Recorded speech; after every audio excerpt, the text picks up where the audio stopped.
Welcome back all of you. In this video we are going to solve the cash book. How to prepare cash book with the columns of bank and cash. So let's start. Cash and bank columnar cash book. यहाँ पे in this type of cash book an addition column bank is inserted on both the sides of simple cash book. This column is kept to record the transaction with the bank. Bank account is treated as a personal account, hence debit the receiver, credit the giver rule will be applied. Such cash book has bank account and cash account. In this case, as the bank is treated as a person, the rule of personal account will be applied, and the cash account is treated as an asset, and so the rule of real account is applicable. यहाँ पे जैसे last video में हमने सीखा था cash and discount वाली column थी, यहाँ पे दो कॉलम बनाई जाती है to record cash transaction and bank transaction. First date, receipt number, LF number, cash amount and bank amount. Similar with credit side, date, payment, voucher number, LF number, cash amount and bank amount. This is the format of two columnar cash book with the columns of cash and bank. When cash is deposited, check is deposited, draft is deposited, any debtor deposit money directly in bank. Bank credits interest or various incomes after collecting the same in our account. Our bank is increased. Our bank balance is increased. In this transaction, the bank is a receiver, hence it will be debited as per rule. In cash book, the above mentioned transaction will be recorded on the debit side of in the bank column. अगर कोई भी cheque bank में deposit हो रहा है या तो फिर एट एनी रीजन अगर बैंक बैलेंस इंक्रीज हो रही है, it should be recorded on the debit side of cash book in the column of bank. Bank increases, bank balance increases, debit, bank balance decreases, credit. This is the simple rule to remember how to effect of debit and credit. अगर bank balance increase हो रही है तो debit side, अगर bank balance decrease हो रही है तो वो रिकॉर्ड होगा on credit side in the column of bank. फिर बैंक ओवरड्राफ्ट. अगर बैंक बैलेंस है, opening bank balance, the word balance is used, it means it is debit balance of bank account. If bank overdraft, when the trader make agreement with the bank to withdraw more than the balance in his account up to a fixed amount, such facility is known as bank overdraft. Bank overdraft किसको बोलते हैं? अगर कोई भी trader है जिसने bank के साथ ऐसा एग्रीमेंट किया है जिससे अपने उसके अकाउंट में जितने रुपए है उससे ज्यादा वो विथड्रॉ कर सके, उससे ज्यादा वो पेमेंट दे सके, बैंक उस पर्सन को, उस ट्रेडर को ऐसी फैसिलिटी प्रोवाइड करता है, and this facility is known as bank overdraft. When the trader gets bank overdraft facility, the bank balance can be debit or credit. If the bank column has a credit balance, it shows more withdrawal. अगर bank की credit balance है, it means it is a bank overdraft. Interest is payable at a fixed rate on such bank overdraft amount. Thus, if the total of receipt side of bank column in the cash book is more than the total payment side, it is known as closing bank balance. But if the total of the payment side in the cash book is more than the total of the receipt side, it is known as closing bank overdraft.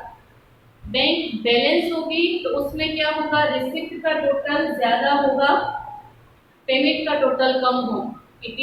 It shows closing bank balance, right. अगर closing bank balance में क्या हुआ, payment का जो total ज्यादा है और receipt का टोटल कम है of the column of bank, it shows bank overdraft, closing bank overdraft. If the opening balance with the bank is bank balance, it is show a debit side of cash book in the bank column as balance brought down. And if the opening balance with the bank is bank overdraft, it is shown on the credit side of cash book in the bank column as balance brought down. अगर bank balance word use किया है तो वो हम लिखेंगे cash book में debit side in the column of bank, opening balance of bank. If the word shows bank overdraft, अगर bank overdraft, opening bank overdraft ऐसा वर्ड यूज किया है तो वो हम लिखेंगे कैश बुक में credit side in the column of bank and यहाँ पे लिखेंगे opening bank overdraft. Clear? Similarly, if closing balance of column is cash book is bank balance, it shows on the payment side as balance carry forward, and if closing balance of bank column is bank overdraft, it shows on the debit side as balance carry forward or overdraft. अब उसके बाद है एक important topic which is contra transaction. Contra transaction means such financial transaction in which cash and bank both the accounts get affected. ऐसे transaction जिसमें cash और bank दोनों affected हो रहे हो, ऐसे ट्रांजैक्शन को बोलते हैं Contra transaction. For example, withdraw from bank और कैश डिपॉजिटेड इन बैंक। अगर बैंक से विथड्रॉ किया या तो फिर बैंक में डिपॉजिट किया, तो एक तरफ कैश डिक्रीज होगी तो दूसरी तरफ बैंक बैलेंस इंक्रीज होगी। अगर विथड्रॉ किया तो एक तरफ बैंक बैलेंस डिक्रीज होगी तो कैश बैलेंस इंक्रीज होगी। तो एक ही ट्रांजैक्शन से अगर बैंक और कैश दोनों अफेक्ट हो रहे हैं तो उसको बोलते हैं Contra transaction. Contra transaction affects only cash and bank account, hence the posting is not required. Generally क्या होता है, कैश बुक या तो सब्सिडरी बुक, उसके ऊपर सिर्फ पोस्टिंग की जाती है। अब कॉन्ट्रा ट्रांजैक्शन क्या है, उससे सिर्फ दो ही अकाउंट अफेक्ट होते हैं, कैश एंड बैंक। वो तो हम यहाँ पे बना ही रहे हैं, डेबिट एंड क्रेडिट, तो इसी में उसको रिकॉर्ड करके फिर उसकी पोस्टिंग नहीं की जाती है। Hence the posting is not required, but C will be written in the ledger folio number column. Generally ledger folio number में क्या लिखा जाता है कि इस ट्रांजैक्शन की पोस्टिंग 100 एंड 100 पेज नंबर के ऊपर हमने की है। यहाँ पे LF नंबर यानी कि ऐसे जो कॉन्ट्रा ट्रांजैक्शन है जिसमें cash and bank only record होते हैं, उसमें LF नंबर में C लिखा जाता है ताकि पता चले कि ये कैसा ट्रांजैक्शन है, कॉन्ट्रा ट्रांजैक्शन। क्लियर? अब इलस्ट्रेशन के थ्रू अगर हम समझे तो illustration number 3, first is opening cash balance ₹6000 and opening bank balance ₹5000। Both are opening balance. Opening balance is always debit, cash book debit side, year 2015 April 1 opening balance. Cash की opening balance है 6000 and bank की opening balance है 5000। Next is goods of ₹10,000 sold to Pankaj for cash at 10% trade discount. 10,000 के goods Pankaj को cell किए हैं with trade discount 10%। 10,000 के 10% यानी कि 1000 minus the net amount is 9,000। और ये क्या है, कैश सेल।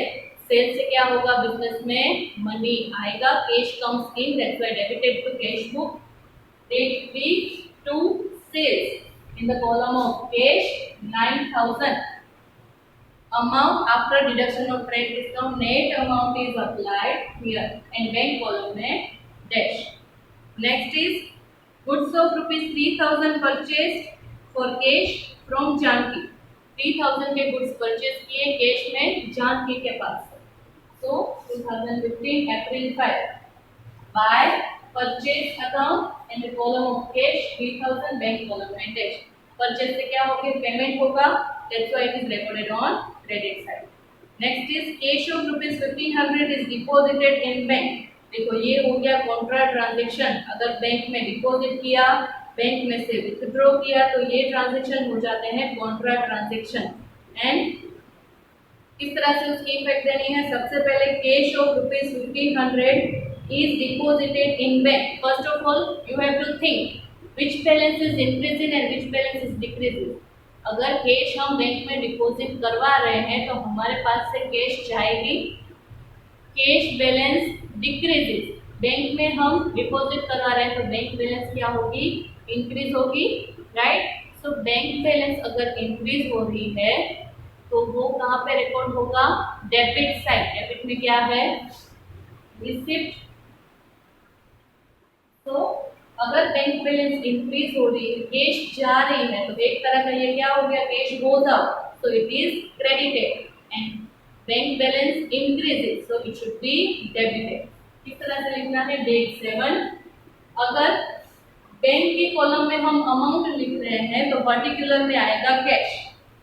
कैश के कॉलम में अगर हम अमाउंट लिख रहे हैं तो पर्टिकुलर में आएगा बैंक, राइट। तो यहाँ पे to cash account, bank balance increase हुई क्योंकि हमने कैश डिपॉजिट करवाया बैंक में, बैंक बैलेंस इंक्रीज हुई। तो बैंक की कॉलम में 1500 बैंक की कॉलम में लिख रहे हैं तो पर्टिकुलर में to cash account and LF number में C, this is the contra transaction. दूसरी इफेक्ट, हमारे पास से कैश गई डेट 7, कैश गई कितनी गई 1500, कैश की कॉलम में 1500 इन द पर्टिकुलर में by bank account and LF number में C because of Contra transaction. Contra transaction की दोनों तरफ इफेक्ट आएगी। जिस कॉलम में अमाउंट लिख रहे हो उसकी ऑपोजिट यहाँ पे पर्टिकुलर में लिखा जाएगा। Clear? This is the contra transaction. Next is stationery expense of ₹1000 and salary of ₹3000 paid by cheque. दोनों पेमेंट हुए हैं चेक से, तो बैंक बैलेंस क्या होगी? Decrease. So bank column is bank balance is credited. Date 9 by stationery expense, cheque से paid हो रहे हैं इसलिए बैंक का वाली कॉलम में 1000। Again 9 date by salary account and 3000, both expense paid by cheque. Pay करेंगे तो बैंक बैलेंस क्या होगी? Increase, that's why it is credited. Next is ₹1100 paid towards shop rent. 1100 pay किया शॉप रेंट का, date is 11 by shop rent. Cash में payment किया तो cash वाले कॉलम में 1100। Next is cheque of ₹3000 received from Yesha which is immediately deposited in the bank.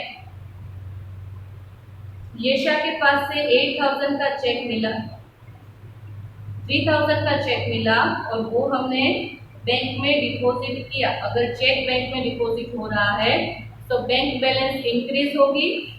So receipt side bank की column में 3000, receipt side in the column of bank 3000 and किसने दिया? येशा ने।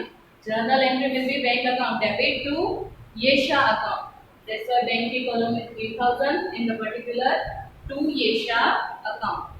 Next is ₹1000 withdrawn from the bank to pay fire insurance premium। 17 date का transaction है। ₹1000 withdraw from bank to पे fire insurance, bank में से रुपए निकाले। तो this is which transaction? Contra transaction. देखो यहाँ पे क्या है?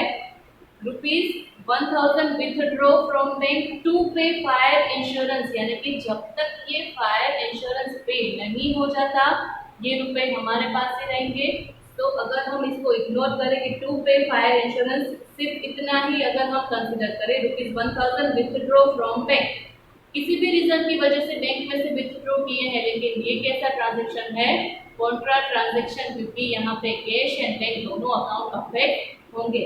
डेट इज 17, बैंक में से विथड्रॉ किए तो बैंक बैलेंस क्या हो जाएगी? डिक्रीज और कैश बैलेंस हो जाएगी इंक्रीज। अगर कैश बैलेंस इंक्रीज हो रही है तो it should be debited. Cash की कॉलम में डेबिट साइड 1000, LF की कॉलम में C, कैश की कॉलम में लिख रहे हैं तो यहाँ पे जाएगा to bank account, date is 17। जब तक हम फायर इंश्योरेंस पे नहीं कर देते ये रुपए हमारे पास ही रहेंगे। जब फायर इंश्योरेंस पे करेंगे तो हम पेमेंट साइड लिखेंगे, बट यहाँ पे अभी ये कैसा ट्रांजैक्शन है? Contra transaction. Clear?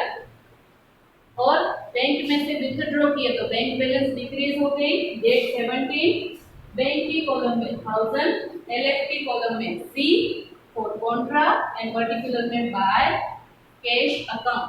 Clear? Next is furniture of ₹800 purchase for household and cheque for the necessary amount is issued from the bank of the business.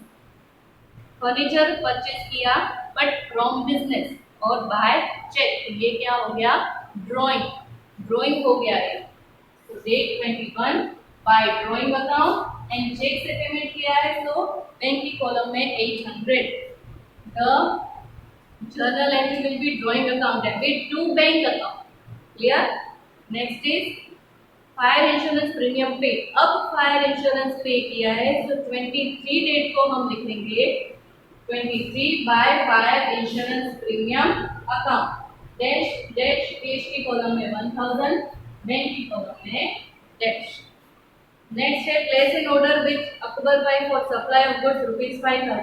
This is non economic transaction of place in order. तो यहाँ हमारा सम यहाँ पे complete होता है. सारे transaction हमने record कर लिए हैं. अब क्या करना है, डेबिट साइड का टोटल करना है. सेम टोटल यहाँ पे अप्लाई करना है. Closing balance of bank and cash को फाइंड करना है. रिसीप्ट साइड का टोटल आएगा कैश का 16,000, बैंक का 9,500. सेम कैश वाली कॉलम में 16,000, बैंक वाले कॉलम में 9,500 and the difference closing balance of cash will be 9,400. Closing balance of bank will be 3,700. ये का sum for columns of cash and bank.